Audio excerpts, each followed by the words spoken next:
Good morning, everybody. This is your favorite aspiring revolutionary here, a wandering author, reminding you that we are all the authors of our own lives. As always, my message remains the same. Spend less, live more, earn your freedom with frugality.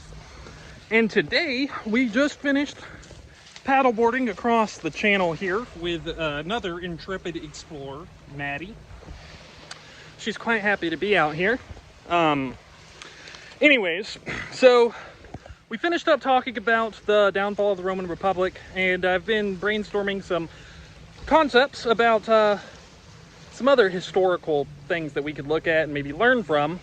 And I think I'm going to launch a new series called Collapseology. This will be the first episode. We're going to start way back with the Bronze Age collapse, which predates the Old Testament Bible. So, there is a very famous scene in the movie Planet of the Apes that was released in 1968 where the main character, Charlton Heston, escapes and he discovers the Statue of Liberty buried in the sand, right?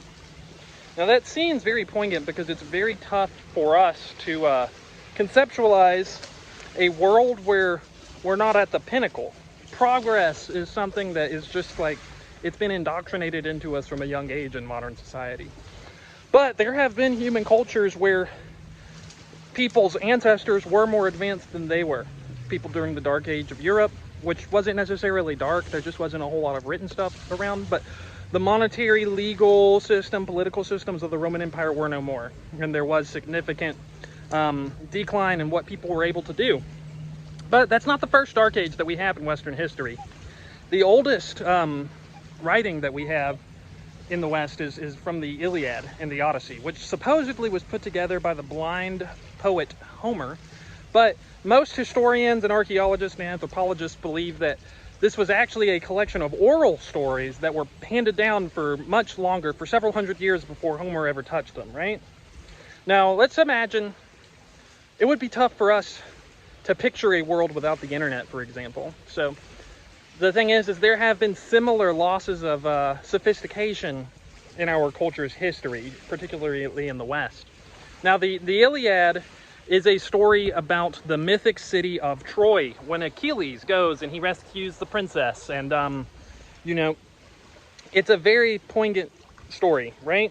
And for a long time, people believed that it was entirely mythic, that it wasn't real. But there was a German archaeologist, Heinrich Schliemann, who actually uncovered it while pilfering around in the East. And then after his discovery, there was an entire rush to try and unearth lost cities and stuff. And there were a whole bunch. These cities were already ancient by the time that Athens and Sparta were around, right? So Athens and Sparta are what we call a Bronze or an Iron Age civilization. But in the 1500s BC, about 3,500 years ago, where Athens and stuff is about 2,000 years ago, maybe a little more, maybe 2,500 years ago, there was already a multi-power geopolitical landscape in the around the Mediterranean. So there was the New Kingdom of Egypt, the Hittite Empire, which occupied modern Turkey and Syria, Assyria and Babylon, which are featured prominently in the Hebrew Bible, the Elamites, and then the Minoans and the Mycenaeans around the Mediterranean, which we kind of think are the ancestors of the actual Greeks, like the famous ones, right? So the collapse of these Bronze Age civilizations represents a remarkable shift that is equivalent on par with the collapse of the Western Roman Empire in the 400s AD. But unlike the Roman Empire, there would be no decline and fall. It was pretty catastrophic if we look at the historical record.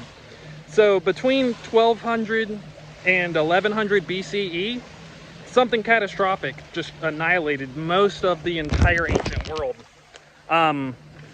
There's a acclaimed historian, Robert Drews, whose work points to about a 50-year time span where almost every major city in the Eastern Mediterranean was destroyed or abandoned. Hundreds of cities were completely decimated or their inhabitants just fled. Mycenaean Greece disappeared. In fact, the Greeks almost entirely lost writing. The Hittite Empire, totally gone off the map. And even Egypt. Egypt never really recovered. Even by the time of the Roman Empire, they were a second-rate power, not like the actual major power. So the few civilizations that did kind of survive this era did not escape unscathed. They came through it quite diminished, right? Now, there's a lot of theories about why this collapse happened, ranging from the Sea Peoples, which were like a group of nomadic raiders that some of the Egyptian pharaohs have written about, to famine, climate change, and drought, earthquakes, volcanoes and tsunamis, plagues, internecine warfare, civil war, political revolution, or any combination of these factors could be, more than likely it's a combination of these factors, played a role in the Greek, or the Bronze Age collapse. But the most important thing, and look at Maddie down there, she's playing, she's about ready to go. Anyways, the most important thing is all this happened really quick, and it's in our own heritage, right? So I believe that it's pertinent for us to look at collapse, what causes it, is what it looks like from a an insider or ground level view. Over the next several weeks, we'll talk about that, and eventually we will move on to a later period of Roman history where the Roman Empire... Stop. She's biting me. Stop. Stop!